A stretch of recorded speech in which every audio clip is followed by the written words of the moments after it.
sejam todos muito bem-vindos. Eu sou o Rafa Costa e estou aqui com o Marcelo Ferraz na nossa sala de edição. Salve, pessoal!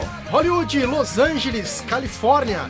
Chegamos na última parada do nosso retorno do FCP10 Creative Summit 2018. E nessa última escala, antes de voltarmos ao Brasil, nós aproveitamos para visitar o nosso amigo e colaborador Fabiano Casa, diretor da Rede Globo Internacional aqui em Los Angeles. Salve, meus amigos! Bem-vindo à Casa do Casa! E aqui também conosco, nosso amigo e companheiro de viagem Marcelo Porto, System Designer e proprietário da Softfluid. Muito feliz de estar aqui com vocês mais uma vez.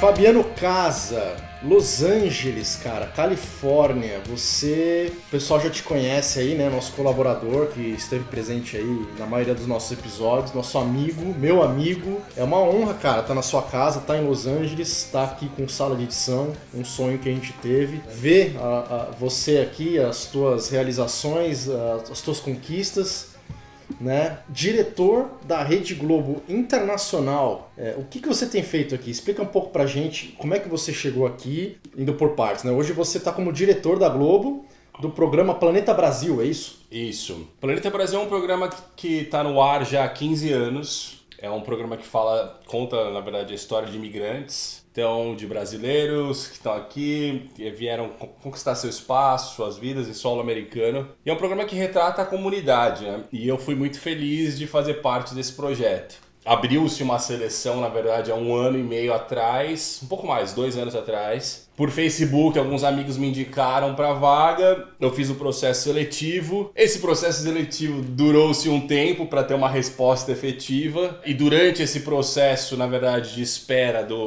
da vaga, eu já estava em aplicação do meu visto de trabalho, para eu ter a permissão de trabalhar legalmente aqui nos Estados Unidos na área. Eu fiz acho que o teste em maio do ano passado, mais ou menos. E foi até um diretor da Globo Internacional, Raoni Carneiro, e uns outros, acho que uma outra, e a Ramona Baker, são diretores lá da Globo, que vieram fazer o teste. Eu acabei fazendo um teste com eles. E, bom, fiz esse teste e tal, mostrei o que eu sabia, e passou-se um tempo e nada de resposta. E em paralelo eu tava esperando a resposta do meu visto de trabalho. E, cara, foi incrível, assim, foi divino, foi uma coisa extraordinária. Porque eu peguei meu visto de trabalho numa sexta-feira, minha advogada me ligou, falou: Fabiano, você não sabe se o visto saiu. Eu chorava copiosamente. E aí 1 semana depois, os caras da Globo me ligam e falam: olá, tudo bom? Então, a gente gostou muito de você não quer ser o diretor do projeto e tal. Eu falei: what? Como que é? E aí 1 semana depois, de uma longa jornada aqui nos Estados Unidos, porque isso aconteceu depois de 2 anos. Isso que eu queria entender. Vamos voltar um pouquinho aqui. Pô, é legal pra caramba ouvir, mas assim, vamos contar pro ouvinte aqui na ordem cronológica. Você, por que você resolveu vir pra cá? Você veio estudar, é isso? Eu vim, na verdade, tirar um período meio que sabático, essa é a real. Sempre foi um sonho, na verdade, estudar fora. Eu sempre quis morar fora durante muito tempo. Eu tinha cogitado isso várias vezes com a minha esposa, mas nunca tinha dado certo.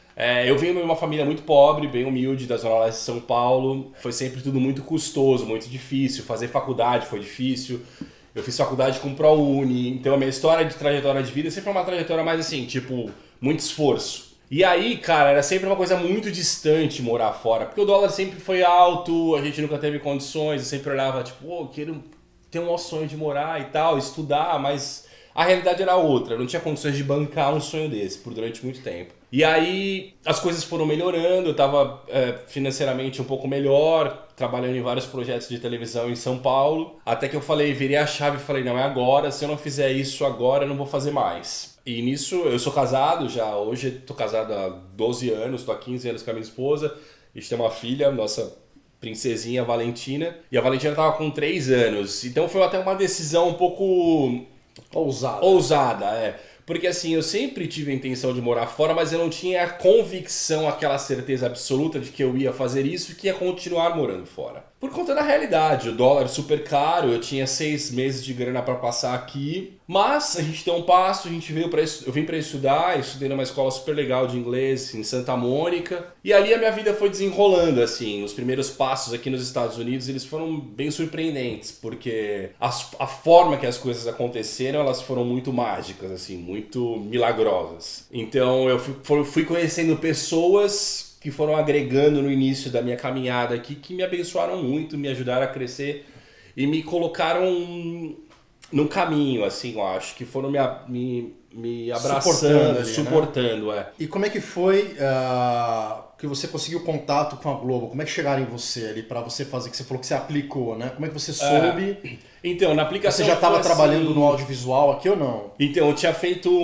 já tinha feito algumas coisas aqui, por exemplo, eu fiz muito freela. Tipo, na real eu fiz de tudo que apareceu, né? Mas assim, na área mesmo, como eu tava fazendo foto, tava fazendo vídeo, comerciaizinhos pequenos para empresas aqui. A minha história, por exemplo, para conseguir o visto, ela é muito engraçada, assim, do ponto de vista, tipo, do acaso, para quem acredita em acaso, e para Deus, para quem acredita em Deus. Eu conheci o Max, que hoje é o meu sponsor, né, o dono da LabCoat, e ele, na real, ele sempre teve uma produtora pequena, que está crescendo, e esses caras foram fazer um filme, estavam para fazer um filme na época, e foi bem na época que eu conheci, porque ele era o diretor-geral da escola que eu estudei em Santa Mônica. E ele tava lá, tipo assim, prestes a sair. Eu conheci ele, tipo, 15 dias antes dele sair da escola e dele rodar o curta-metragem no qual ele me chamou para participar. Então eu cheguei lá, não sabia falar inglês, não sabia falar nada, mostrei meu portfólio, me apresentaram pra ele, e aquela coisa, oi, tudo bem, how are you? Hi, my name is Fabiano. Mas assim, mano, o inglês que caquejava, pra formar uma frase de ficar tá ligado? Yeah, I do that. Oh, but you do by yourself everything? What is by yourself? Sabe, coisa do tipo assim, você fez tudo isso sozinho, né? Eu dirijo, eu edito, eu faço cor, eu faço tudo. Na realidade, é a realidade do cenário brasileiro, né? Sim. Então, o cara ficou meio que encantado, assim, à primeira vista das coisas que eu tinha feito e me chamou para participar do projeto. Fizemos o filme, o Sunshine Underground, e aí foi uma experiência muito legal, porque ali foi a primeira oportunidade real que eu tive de falar assim, puxa, estou nos Estados Unidos, estou rodando um curta, um projeto com americanos e outras pessoas do mundo, também tinha umas pessoas da Europa e tal, de Macau também. E aí eu entrei como assistente de fotografia e virei diretor de fotografia no filme, e aí depois, como ele sabia que eu fazia pós-produção, edição, cor e tal, ele passou o projeto pra mim, porque ficava tudo em casa, eu já tinha visto, eu gravei as cenas, eu sabia praticamente tudo ali, só não conseguia entender nada do filme. Cara, primeiro eu não entendia nada, que os caras eram um inglês totalmente subjetivo, assim, não eram coisas muito claras, então uns poemas, tá ligado? Porque era um jogo meio que político e policial. Foi super difícil de editar o filme do ponto de vista de entendimento da história. O que eu tô falando? Tipo, sabe aquela coisa? O que eu tô contando? E os caras são muito malucos. Então o filme tem animação. Ainda bem, né? Que ele deu brecha. Brecha pra criatividade. Tipo, isso aí é amarradinho. Licença de linguagem. Licença poética. Foi tudo pensado, foi intencional. Bom, e aí por fim acabei fazendo o filme com o pessoal e ficamos em casa. Na verdade, viramos mais do que uma relação profissional, viramos amigos mesmo, uma família, assim. E antes disso, já tinha tido a oportunidade com um outro americano de formar uma produtora, bem no começo, quando eu cheguei. E aí foi a primeira vez que eu havia entrado num advogado de imigração, para ir conversar e falar a respeito de visto, coisa do tipo. Porque a ideia era tentar permanecer, né? Porque até então eu não sabia o que eu ia... Isso, só para contextualizar, isso quanto tempo depois de você ter vindo? Tudo rolou assim entre 3 meses a 1 ano. Só que de fato, por exemplo, eu tinha uma passagem comprada de 3 meses para voltar, né, ida e volta. Não precisou. Minha escola de inglês paga durante 3 meses e eu tinha grana para mais 3 meses. Então, ou seja, eu tinha 6 meses de período de vida nos Estados Unidos, financeiramente falando. Garantido. Garantido. Essa era a minha realidade. Só que nesses 3 primeiros meses, 3 a 4 meses, as coisas aconteceram muito rápido, assim, muita coisa boa aconteceu. Deus foi abrindo as portas de uma maneira muito legal, assim, porque eu fui conhecendo essas pessoas e, tipo, sem me comunicar praticamente, sem falar inglês, tá ligado? É uma loucura, assim. E aí foi quando eu e minha esposa decidimos falar assim, ou vamos voltar ou vamos continuar. E a gente percebeu que aquilo, tipo, era um sinal e que valia a pena seguir em frente. E aí foi quando a gente decidiu. Então a gente continuou aqui nos Estados Unidos depois dos 3 meses que venceu a nossa passagem, a gente perdeu a passagem. Aí eu renovei a escola, então fui estudar em outra escola. E aí durante muito tempo, 1 ano e pouco, eu fiquei mantendo meu visto, 2 anos eu fiquei mantendo meu visto de estudante, que foi o qual eu vim pra cá. Então, antes da Globo rolou todo esse processo, mas assim, entre filmes, tipo freela, eu fiz muita coisa nos Estados Unidos. Eu trabalhei como assistente de pedreiro, eu trabalhei contando caminhão de areia, que foi uma coisa hilária, que eu nunca imaginei na vida que ia contar caminhão de areia. Tipo, uma amiga da minha esposa falou assim, cara, eu tenho um job pra você não quer? É super fácil. Falei, claro, tipo, manda aí, tô precisando de grana, trabalha. Tem uma menina pra colocar leite em casa e pagar as contas. Aí ela falou assim, cara, é contar caminhão de areia. Eu falei, mas o que é isso, contar caminhão de areia? Aí você vai lá, você pega o seu iPad, seu iPhone, sei lá, qualquer coisa e fica lá contando um caminhão de areia, bem na hora passar. Mano, caderninho, né? É 2, tipo 3, isso, 4, 5, Entrada e saída da obra, né? Pra controlar os... E aí foi engraçado, porque o cara conversava comigo por chat, tá ligado? Por mensagem, tipo, meu inglês tinindo, né, na mensagem. Macarrão. Quando o cara, porque era tudo no Google Translator, quando o cara chegou pessoalmente pra trocar ideia comigo, eu, mano, o que esse maluco tá falando? Não sabe nada. Mas enfim. Mas sabe contar. Não sabe contar, pelo menos isso. É o que importa, nesse momento. Não é apenas contar histórias, né? Contar caminhão também vale, né, pô? Pô, e aí, meu, mas eu fiz de tudo, Marcelo. Fiz de tudo. Mas Casa, isso é muito legal que você tá falando, né? Eu já sabia dessa história aí, mas foi legal você falar isso pros nossos ouvintes, porque nem tudo é o que parece, né? Nem tudo. Mas nem tudo também não é... A gente tem essa mania de olhar e fala assim, putz, Los Angeles, o Casa, diretor, Globo Internacional, meu Deus, eu nunca vou chegar lá. Né? E também parece que você, quando chega lá, você, sei lá, tá com a sua vida do seu filho, tá tudo garantido, tudo já, certo. tá tudo certo. E o cara mora em Los Angeles, o cara tá andando de conversível, né, no Pier Santa Mônica lá, tá indo pra Venice Beach. E não é bem assim, né, Casa? Não. Então é legal, porque essa parte ninguém fala, né? Ninguém. gente... Até que é normal da gente guardar essas coisas.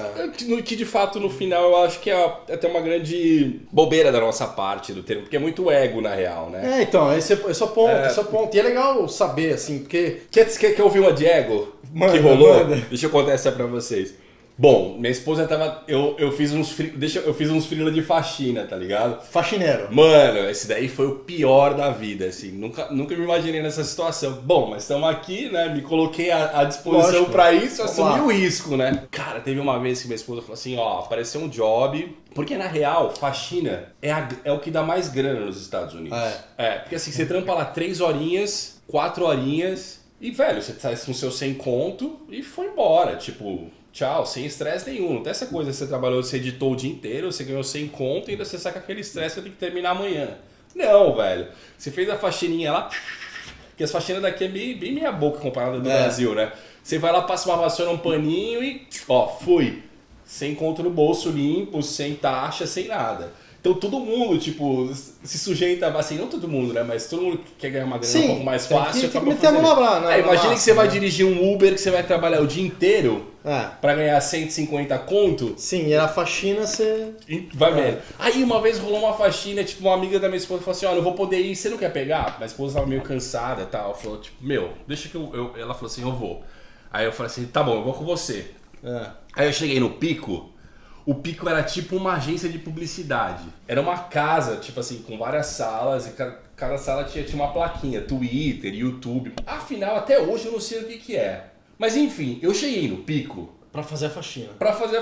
Tá ligado? Mas assim, cheguei e tal, todo descolado, bonezinho, camiseta da Hurley. Eu nem sei camiseta da, tipo assim, meio surfistinha. Mano, a cara dos malucos que estavam lá, tá ligado? Sim. E aí, brother, eu entrei na parada já assim, mano, tipo, falei, nossa, hoje meu ego vai vai pro saco, né? ralo. É hoje que o bagulho vai embora. Hoje é o dia da eu falei, hoje é que o casa morre definitivamente. Se existia ego, Joga fora. se foi por aqui. Bom, enfim, minha esposa desceu pro andar de baixo, eu fui pro andar de cima, peguei minha vassourinha, e aí, what's up, how are you guys? What up to? Tá ligado? Os caras trocando ideia comigo como se eu fosse mais um da casa. Tipo, que eu tinha chegado lá pra fazer algum trampo, alguma coisa assim. Maluco, quando eu peguei aquela vassoura, baixei o bonezinho assim, eu fui... E comecei... Os malucos olharam assim pra mim, e aí, excuse me. E era uma mesa grande, tá ligado? Tipo uma mesa de produtora grande, assim, com vários laptops.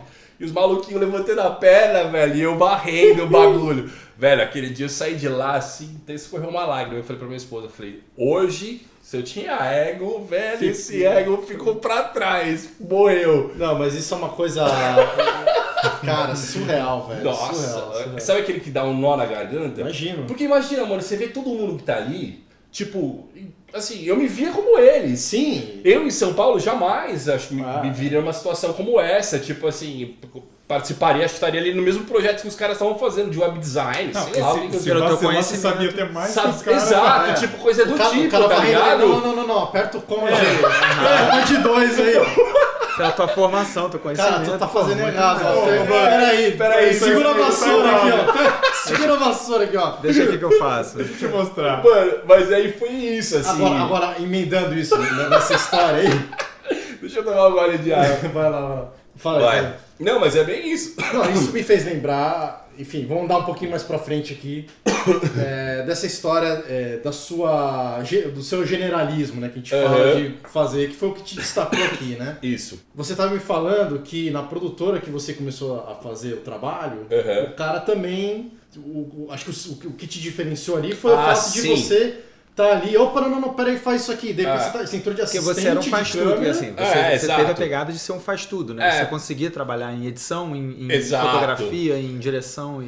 Eu acho que o que faz o brasileiro, o que torna o brasileiro especial, isso é do meu ponto, da minha perspectiva, do meu ponto de vista hoje do mercado, é que o brasileiro, ele manja muito de várias coisas. Então a gente acaba sendo muito generalista. Então o que acontece? O brasileiro, ele consegue dominar várias frentes. Porque a gente tem que se virar nos 30. Porque a gente tem que se virar nos 30. Você nunca tá naquele ambiente que tem, cada um faz uma coisa. Aí você acaba fazendo. Exato. Você chega aqui, cada um faz uma coisa. Exatamente. Pronto, você ganhou frente. Exato. Né? E aqui nos Estados Unidos eles são muito especialistas, né? Então, tipo assim, o cara que faz cor, ele só faz cor. O cara que monta, ele só monta. E assim vai. Quando você é generalista, você consegue ampliar e ter facilidades para arranjar posições. Porque hoje, a Globo antigamente tinha esse projeto na mão de uma produtora muito mais estabilizada. E o que eles fizeram? Eles passaram isso para 2 diretores. Hoje a gente tem o nosso núcleo, tem uma produtora, tem o apresentador que faz parte do meu núcleo, que são as pessoas que eu coordeno e o assistente que trabalha comigo. Mas, qual que é a ideia hoje do mercado? O que eu enxergo do mercado hoje, meio que mundialmente falando, assim? Hoje o mercado eles estão enxutando cada vez mais a verba e estão delegando cada vez mais para um generalista. Por quê? Porque hoje você pega um filmmaker que é capaz de fazer câmera, que é capaz de editar e que é capaz de colorir, o cara ali acumula 3 funções numa pessoa só. Então, ao invés de eu dispensar uma grana contratando 3 caras, eu coloco na mão de uma pessoa só. Eu remunero essa pessoa um pouco melhor, mas com relação ao meu custo-benefício, ele é muito menor do que uma equipe, onde eu tenho que manter 3 caras para fazer o que um cara só faz. Então é isso que eu percebo, assim, não só comigo. Eu tenho outros amigos no Brasil, fora do Brasil, na Europa, e essa realidade é cada vez maior, cara. Tipo assim, o mercado se enxutando, é um homem de uma produtora só. Se pudesse definir, é mais ou menos isso, tá ligado? E é uma realidade muito latente, porque o dinheiro só de televisão que era derivado, era oriundo, de publicidade, esse dinheiro migrou, não está mais na televisão. A propaganda saiu de lá. Então, consequentemente, o mercado vira, o mercado muda.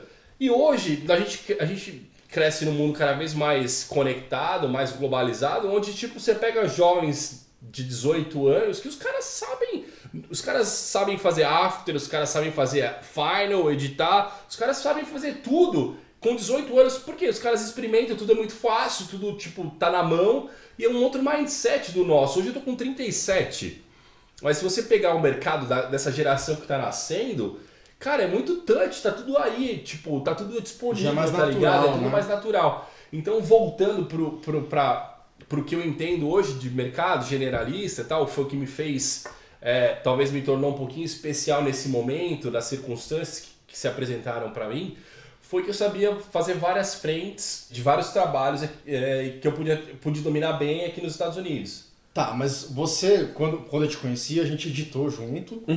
Você coordenou pós-produção. A maior parte da sua carreira foi como pós-produtor, como editor, né?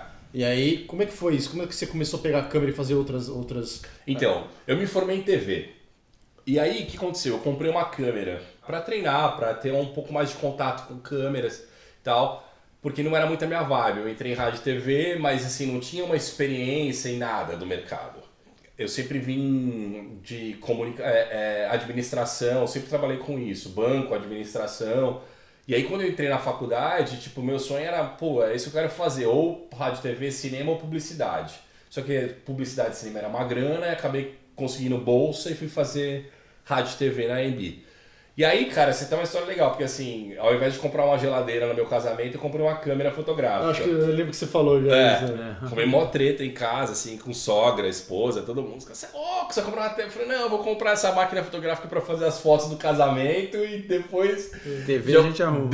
Geladeira, TV a gente dá um jeito. E aí com essa câmera você começou a fazer essas produções. Aí com essa câmera eu comecei a fotografar e aí foi que eu percebi que eu tinha um olhar, assim, pra coisa. Sim. Então, tipo, eu sempre tirava as fotos, as pessoas gostavam, mas eu não tinha muita técnica. Era mais olhar o ângulo. Que era uma coisa meio natural. Então eu comecei a estudar um pouco mais de fotografia, aí fui fazer os trabalhos em still, e aí depois eu comecei a fazer uns vídeos. Foi então que eu comecei a fazer videoclipe, a fazer uns videozinhos publicitários, pequenininhos, né, pra tipo um cliente aqui, outro ali. Então foi quando eu percebi que eu tinha, paixão e assim, técnica para fazer fotografia. Já na televisão eu trabalhei a maior parte da minha vida como editor, em pós. Então chegou um certo momento que eu falei assim, cara, eu preciso fazer fotografia também, que é uma coisa que eu amo, que eu adoro, tipo, que eu acho que vai me acrescentar muito. E aí eu fui fazer a IC, eu fui fazer a Academia Internacional de Cinema. Sim. Fiz a IC, saí de lá assim, com bem mais, com basamento e tal, até mesmo com... relacionado à câmera mesmo, porque eu tinha muito mais noção de DSLR, foi bem quando começou 7D, Sim. 5D, e aí eu peguei muito bem isso e fui fazendo os trabalhos. Então, por exemplo... Você acabou desenvolvendo junto, né? E aí... Tanto a sua carreira de pós-produção, quanto foi meio por fora ali, né? Exato. Na câmera e tal, brincando, de repente começou a aparecer alguma coisa mais séria. Exatamente. Então aí eu fui fazendo uns trabalhos, aí fui fazendo tipo videoclipe, fui fazendo uns projetos, aí fui dirigindo uma coisa aqui, outra ali. E aí isso foi me dando mais base, assim, tá ligado? Então, quando eu chego... Hoje, por exemplo, se falar em direção mesmo, hoje eu me sinto muito mais completo. Porque a edição após, ela me ajudou muito. Tipo assim, eu acho que hoje, olhando pro mercado, cara, acho que tipo assim, pra você ser um diretor muito bom, você tem que ser primeiro um editor, assim. Não necessariamente nessa ordem, mas assim, é muito próximo a relação do editor e do diretor. Né? Faz muito, cara. Porque a edição é mágica, é onde tudo acontece, é onde o ritmo se torna magia, é onde música e edição se torna uma narrativa, tá ligado? Se conta uma história. Então, eu acho que a pós me ajudou muito, muito, muito. Acho que não, tenho certeza, a convicção que a pós foi que me embasou. Porque, por exemplo, tem várias coisas que ainda, como diretor, a gente faz, eu faço, e que eu salvo na pós. Isso é uma coisa que começou, que eu tive a percepção lá atrás, é que o diretor que sabe editar, o cara que veio da edição e virou diretor, ele consegue montar melhor os planos na cabeça, né, na hora de gravar ou na hora de captar, porque ele sabe como ele vai resolver os problemas dele na hora da edição. Então ele não passa aqueles velhos problemas que o editor tem quando recebe do diretor. Aí né? Exatamente porque isso. O cara já sacou que se ele fizer daquele outro jeito que todo mundo faz, o editor vai ter problema. Eu acho que aí ele tem duas vantagens. Essa que você falou, E a vantagem também o que o Casa tem, do conhecimento do material também, né? Que você já ganha aí, sei lá, uma diária inteira, às vezes porque você estava dirigindo a cena, você já sabe tudo o que aconteceu, tá tudo o footage inteiro tá na tua cabeça, você já sabe a ordem das coisas. Às vezes nós como editores tem que pegar o material, por mais que você tenha roteiro, tem que assistir, já entender, peraí, quem é esse cara, quem é aquele? Esse negócio tá lá, esse negócio tá aqui.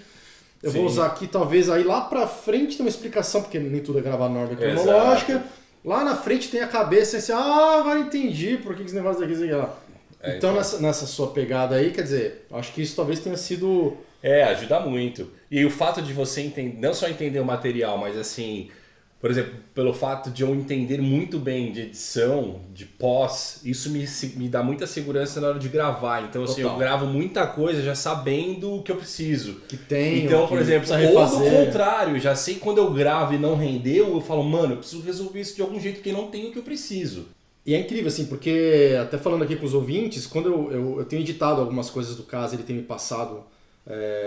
para montar lá do Planeta Brasil, e é incrível assim, porque quando a gente está assistindo, o editor que está ouvindo vai se identificar comigo, você está assistindo o material, e aí você vê lá uma cena, aí você já viu que uma coisa deu errado, só que o apresentador, na cabeça dele ele não percebeu, porque ele não está atrás da câmera, e ele continua, e o take vai, aí você fica naquela torcida, tomara que alguém tenha visto que isso deu errado, que peçam para voltar, tá ligado? E batata, tava lá o Casa na gravação, eu tava com o footage do Casa. Aí ele, vamos gravar mais uma? Aí eu, que bênção. Aí, segundo take, segunda locação, terceira locação, cara, não passa uma.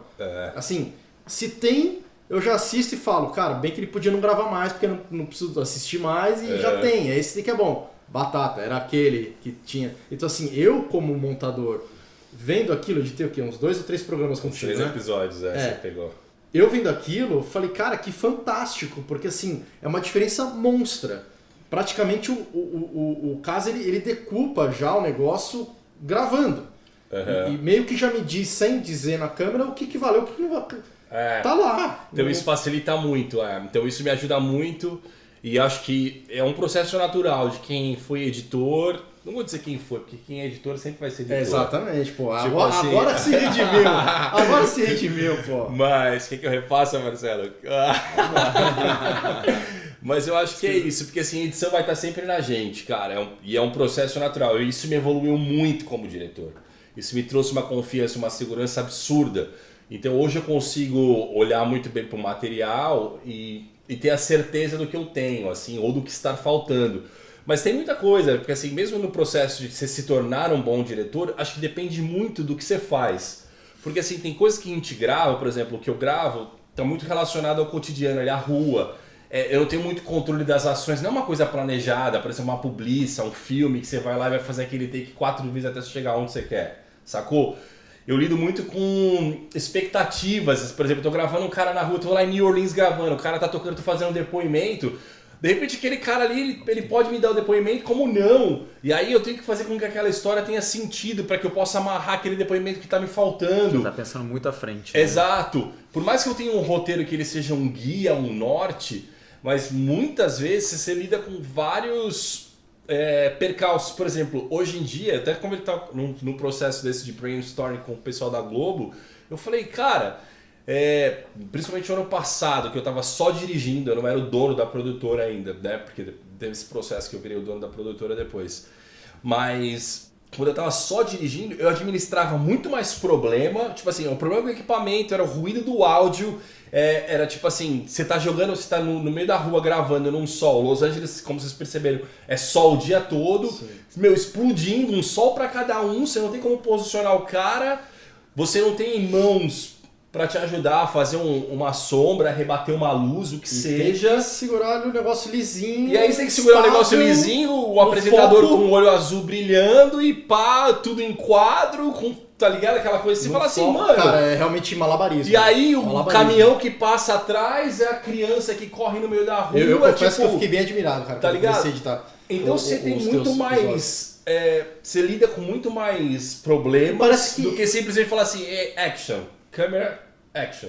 Mas na real não é isso. Tem uma pá de outra coisa por trás, são várias interferências que você não tem controle sobre aquilo. Principalmente se tratando de externa, mano, é um desafio constante. E você sente falta de estar na ilha, sentado, trabalhando só com isso? Ou você tá... É esse seu perfil mesmo? Você não se vê mais fazendo... Cara, só não, uma coisa? tipo assim, eu amo a ilha de edição, mas assim... O malabarismo te encantou. Você gosta de fazer tudo ao mesmo tempo e dirigir a parada e sair com a tua cara. Eu curto, cara. Eu acho que... quando você vê um material meu... Na real, ele tá impresso aquilo que eu sou, assim, isso tá é ligado? verdade, isso é verdade. Tipo, por exemplo, eu fui pra New Orleans, agora até citei anteriormente, fui pra New Orleans e eu gravei um VT de música, um tour musical em New Orleans. Cara, eu pirei naquilo. Tá bem legal. Tipo, no final, eu comecei a dançar com a câmera junto com os malucos no meio da rua e rolando mó jazz, pam, pam, pam. E o maluco tocando umas paradas aqui no peito e eu não conseguia segurar a câmera, tá ligado? Eu, pá, vamos aí então, pá. Porque, tipo, e aí você vê o resultado do VT... O VT tá lá, imprime, tá ligado? Tem jeito. É legal. Então, eu gosto disso, assim, isso é uma marca, tipo, sei lá, é algo meu que tá lá impresso no contexto. O que eu vejo, assim, olhando de fora, é que você foi um cara que meio que se descobriu. É um artista, um cara muito além da ilha, né? Muito além de um editor, e que a edição passou como uma etapa de um processo seu de transformação, né? É muito bonito ver isso. E foi engraçado, porque assim, a edição pra mim... No segundo ano da faculdade era uma aberração, tipo, queria ficar longe, assim. Eu olhava a ilha, olhava o Premiere, o Final Cut, o After, então eu falava, maluco, esse bagulho é muito chato, esse vai e vem, esse vai e vem. Só que você acaba pegando gosto, né? Então... E também a partir do momento que você entende que a ilha, velho, é a alma da parada... Onde é reescrito, né? Tem esse, mano, porque assim, né? tem vários olhares meus ali, tem vários takes maluco, legal, pá, não sei o que, tem vários takes podre também, tá lá jogado no meio.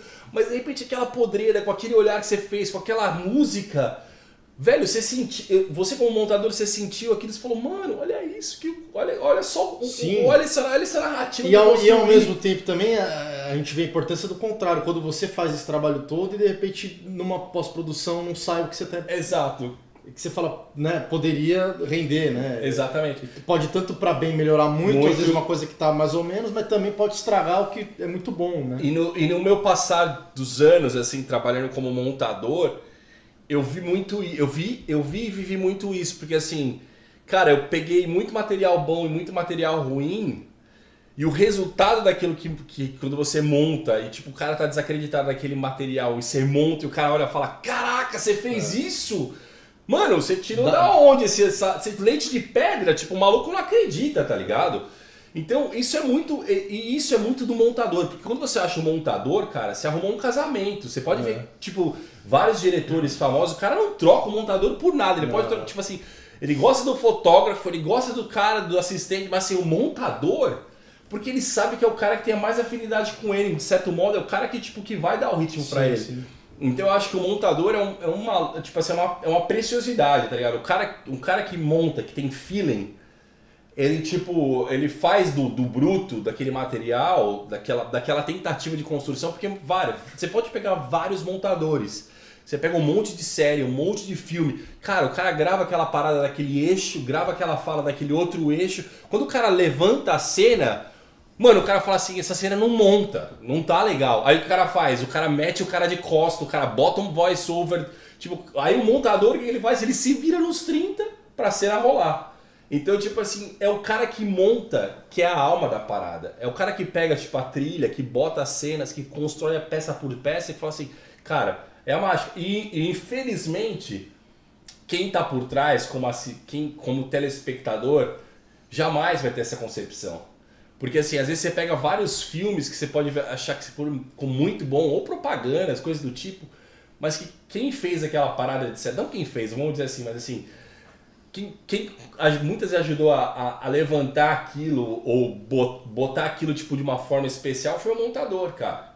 Então o que eu quero dizer é que, cara, montagem é o cerne ali, tipo, é o batimento, tá ligado? É o beat, é o coração da parada. Quando a montagem acerta o time, quando a montagem acerta o ritmo, acerta o frame, cara, um bagulho encaixa e aí a história é bem contada e aí vai pra frente. Mas voltando a esse negócio de trabalho, Estados Unidos, eu acho que assim, principalmente para quem está ouvindo, eu acho que a vida é feita de escolhas e riscos. E muitas vezes, na maioria das vezes, tipo assim, as consequências disso não são... A gente não tem controle dessas coisas. A gente às vezes dá muito passos de fé. Claro que a gente planeja, por exemplo, eu me planejei para vir para os Estados Unidos, eu me programei para estar aqui durante um período, eu tinha uma grana para ficar aqui. Mas a partir de um certo momento eu resolvi arriscar, eu resolvi dar um passo de fé, eu resolvi andar sobre a água. Então, e isso requer ousadia, isso requer entrega, isso requer se abnegar muitas vezes, porque tipo, um sonho, todo mundo tá correndo atrás do sonho, todo mundo quer um espaço ao sol, tá ligado? Eu acho que quem tem esse sonho igual eu tive, eu acho que não deveria titubear do ponto de vista, devo fazer isso ou não devo fazer isso. Hoje, da minha experiência de vida, eu posso dizer assim, olha, se você tem um sonho, vai e faça. Porque a vida é muito curta, eu acho que se a vida é feita de sonhos, se você não, pelo menos pra mim, se não sonhar, a vida não tem apreço, assim, não tem aquele frescor, sabe, aquela coisa que fala assim, cara, tipo, eu sonhei isso e olha só que legal, eu consegui chegar até aqui. Então eu acho que as pessoas têm sim que dar os seus passos de fé, de otimismo, de acreditar. Eu fico imaginando, acho que às vezes você não deve nem acreditar onde você chegou, né, cara? Tem ideia, você olha pra trás e fala, cara, como que isso aconteceu, né? É legal, assim, às vezes eu olho pra trás e muito tipo, legal. eu olho pra trás, assim, na história da minha caminhada e falo, cara, foi, bonito, assim, foi legal, acho que eu tô no caminho. Uma coisa que você estava falando aqui pra gente, acho que legal você compartilhar com os ouvintes, você estava falando da coisa de o que você planta, você colhe, né? Eu creio muito nisso. Então, eu achei muito legal, porque cara. Eu creio muito que a vida é uma semeadura, assim, eu acho que a gente planta e a gente colhe, não necessariamente nessa ordem, mas... E precisa plantar embaixo do sol, arando a terra. Não é... Cara, eu sou um cara cheio de fé, acredito em Deus, acredito em Jesus e tudo mais. Mas assim, cara, não basta só acreditar, você tem que fazer sua parte. Tipo assim, com o suor do teu rosto ganharás o teu pão. É isso que a Bíblia fala. Então eu acho que você tem que correr, fazer a sua parte e acreditar que Deus vai fazer a dele, tá ligado? E até que eu tava falando pra você, tem uma coisa que eu oro muito e que eu acredito é tipo, cara, eu peço sempre pra Deus colocar pessoas boas no meu caminho. E eu procuro sempre semear coisas boas, porque eu acho que isso é fundamental, assim, na forma de você espalhar. É como se fosse uma semente mesmo, você vai regando e vai jogando no caminho e as coisas vão acontecendo. Isso não necessariamente significa que elas vão acontecer de um modo fácil, no tempo que eu quero.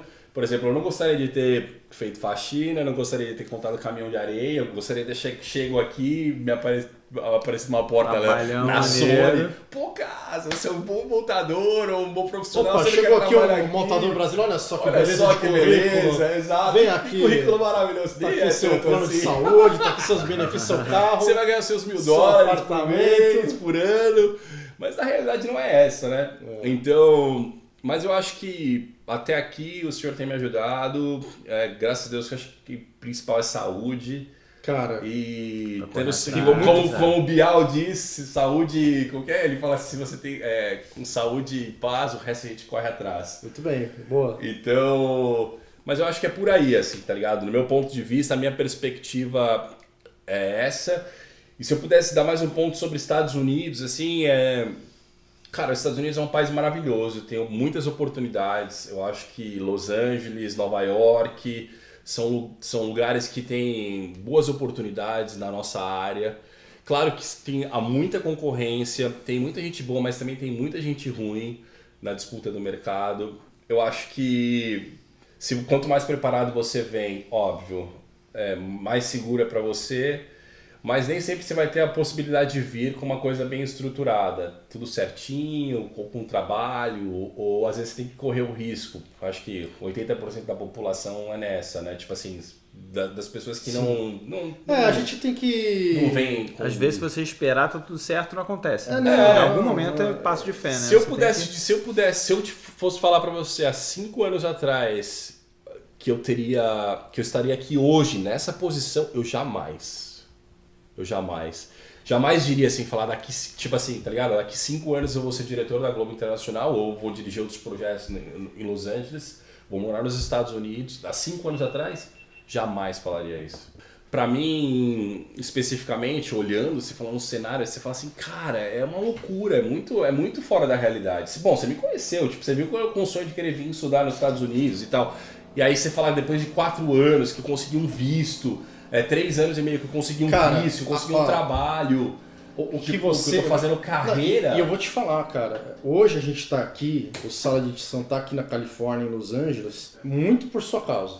Eu tenho um outro amigo meu, Bira, deixar um abraço pra ele, ele era fotógrafo, também diretor de fotografia, ele acabou largando a área, ele virou um baita do tatuador, ele, enfim, se deu bem e tal, ele teve umas grandes mudanças na vida dele que ocorreram, e ele acabou seguindo esse rumo, mas ele me falou uma vez o seguinte, assim, que eu tava meio chocado com a mudança de rumo na vida dele e como ele estava muito mais realizado em carreira, financeiramente. E ele falou assim para mim, Rafa, não espere coisas diferentes acontecerem fazendo as mesmas coisas. Então, se você quer que coisas diferentes aconteçam, ou tem novos objetivos, novos sonhos, se coloque em posição de novas coisas acontecerem. E não fique repetindo o mesmo hábito, os mesmos caminhos, dando os mesmos murros e ponta de faca, né? Exato. Então, assim...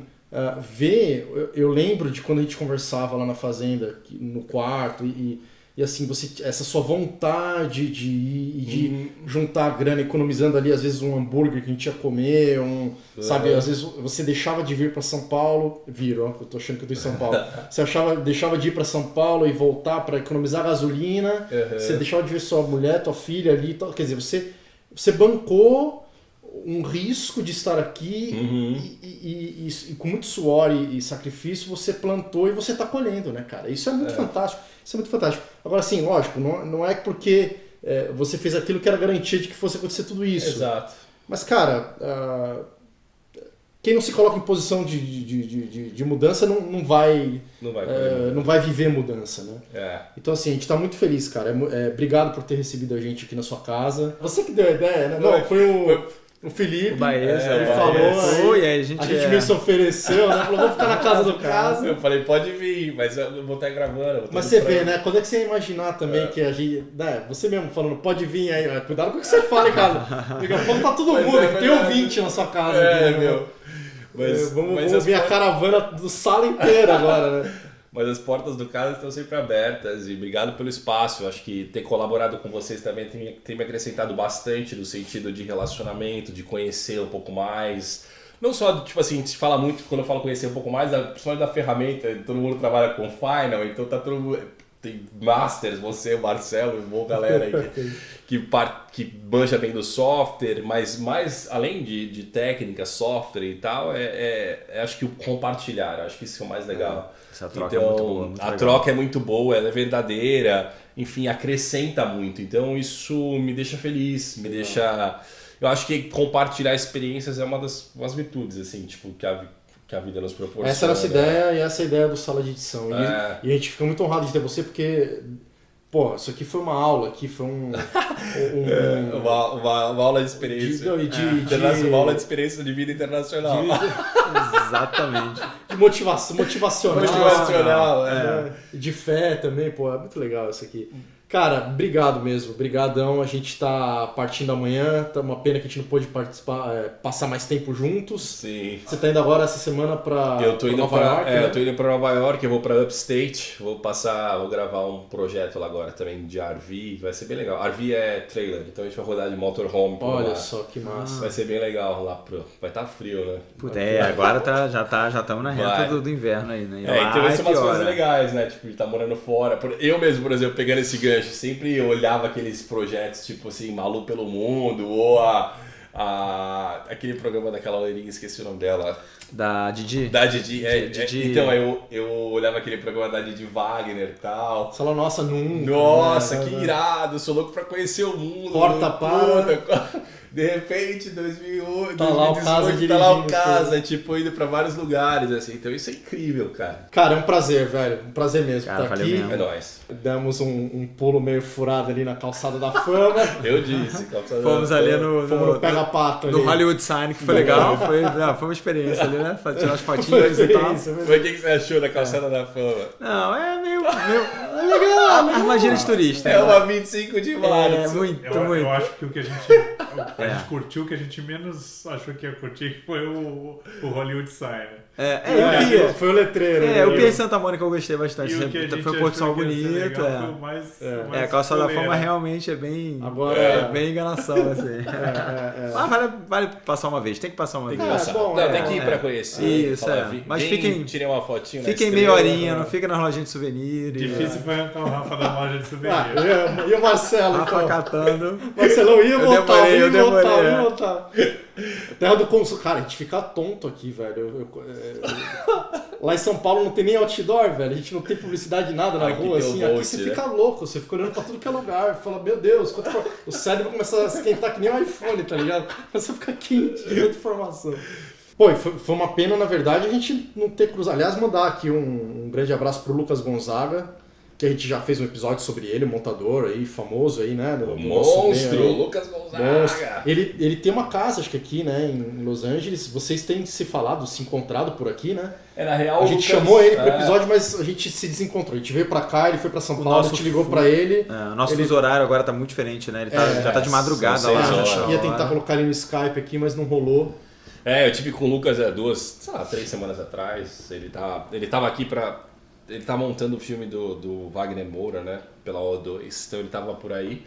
A gente até almoçou e tal, bateu um papo. Foi legal. Lucas, aquele abraço, hein? Faltou você na conversa. Pô, faltou mesmo. Galera, obrigado pela audiência. Acompanhe aí os nossos próximos episódios. Compartilha com quem vocês puderem. Dá um like aí. Assina o nosso canal nos agregadores. YouTube. Isso ajuda no YouTube também, no Instagram, enfim, aquela coisa toda. E é isso aí. Boa, galera. Grande abraço para todos. Valeu, gente. Valeu, Tchau. gente. Just